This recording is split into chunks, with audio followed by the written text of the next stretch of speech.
hay cosas que podemos prever.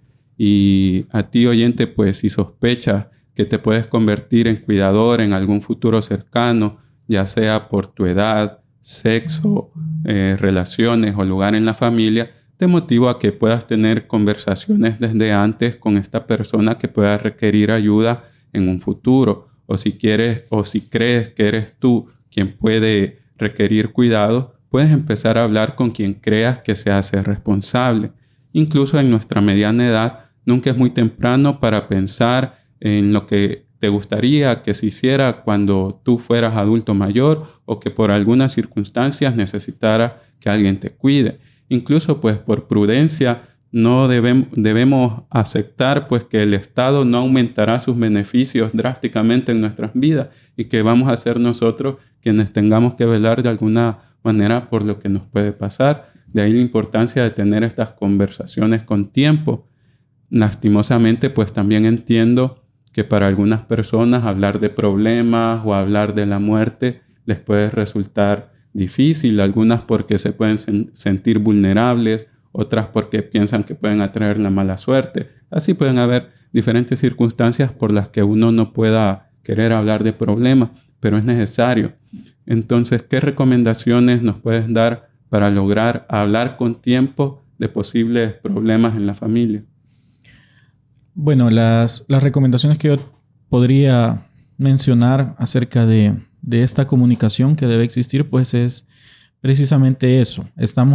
Bueno, cuando se está ante una situación de crisis, una situación de una enfermedad de un familiar, pues hay que deponer las armas, como decimos, ¿verdad? Hay que ser flexibles, flexibilizar nuestros procesos emocionales y mentales y de repente las personas deben de hacer una pausa en el camino y deben de dejar, por ejemplo, de pensar tanto en la herencia y ponerse a pensar en el sufrimiento de las personas. ¿Qué tanto está sufriendo mi familiar?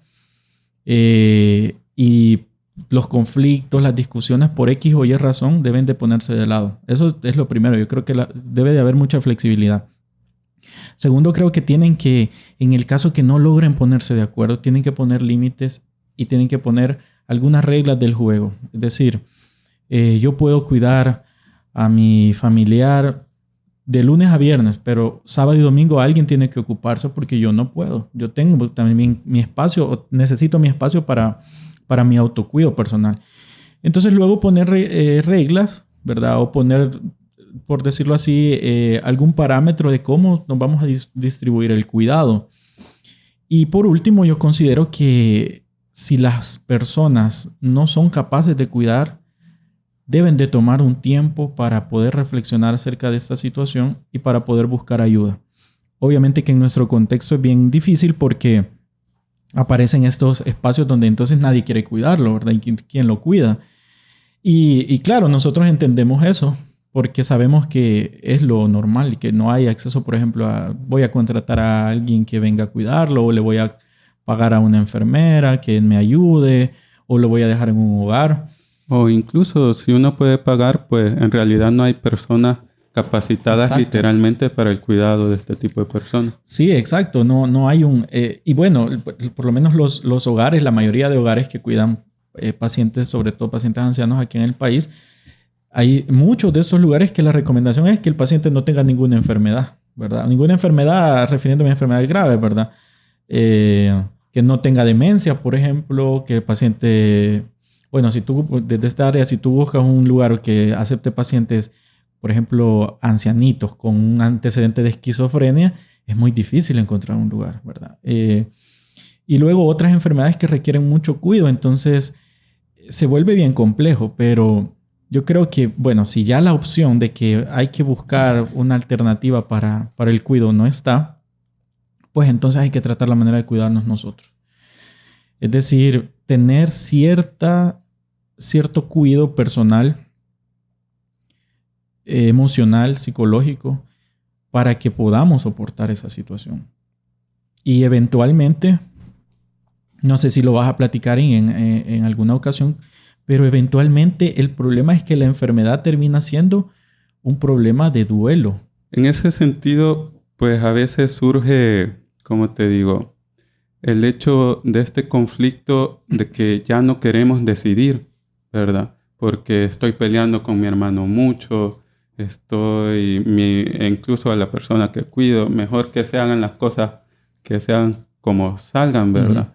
¿Cómo podemos evitar, pues, llegar a este punto de ya no hablamos, ya solo las cosas pasan? Sí, ahí es donde las dinámicas pues suelen ser bien complejas. Yo creo que ahí en esa parte pues hay como individualizar, ¿verdad? La dinámica familiar porque habrán personas que son más receptivas y habrán personas que logran de alguna manera decir, bueno, sí, ¿verdad? No nos queda de otra. Regularmente en nuestro medio, regularmente es lo que sucede. Es que las personas pues casi nunca abandonan al familiar, ¿verdad? Y en los casos que sí sucede, pues terminan siendo bastante frustrantes y bastante difíciles. Pero digamos que la recomendación para no tomar esta actitud es precisamente lo que te decía, es pensar un poco más en lo que está fuera que en nosotros mismos. Los mismos conceptos de dinámica familiar te hablan de eso, que la dinámica tiene que ver con la interacción que tiene la familia entre ellos, pero también la interacción que tiene con el entorno y con el mundo que los rodea. Entonces, eh, a veces es ver hacia afuera y dejar de ver hacia adentro. Y las personas muchas veces en su frustración, en su enojo, pueden estar viendo hacia ellos mismos. Y lo que hay que hacer en este momento, pues, es de alguna manera poner la mirada en el dolor, en el sufrimiento, con el cuidado, obviamente, del cuidador, pero también entender que hay que ser flexibles para poder cuidar bien. Si no suceden las dos cosas, ni estás cuidando bien y tampoco te estás cuidando a ti, entonces no estás haciendo, digamos, no estás logrando ninguno de los objetivos, que es, pues, eh, lograr que tu familiar esté bien. Entonces, yo creo que si bien es cierto el punto de que uno como cuidador debe de estar consciente y tener mucho cuidado en su propia salud, pero también no hay que olvidar que el objetivo del cuidador es cuidar a ese familiar. Y si tú ya no lo puedes hacer, hay que buscar una alternativa. Si tú ya no te sientes capaz de cuidarlo en este momento, hay que buscar alguna alternativa para que por lo menos en un tiempo prudente alguien pueda realizar esta labor, que es una labor difícil.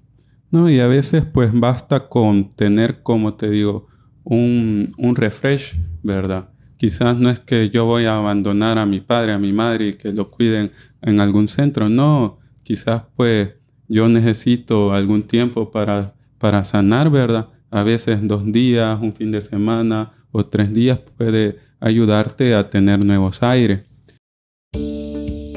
Los conceptos vertidos en este espacio son exclusiva responsabilidad de quien los presenta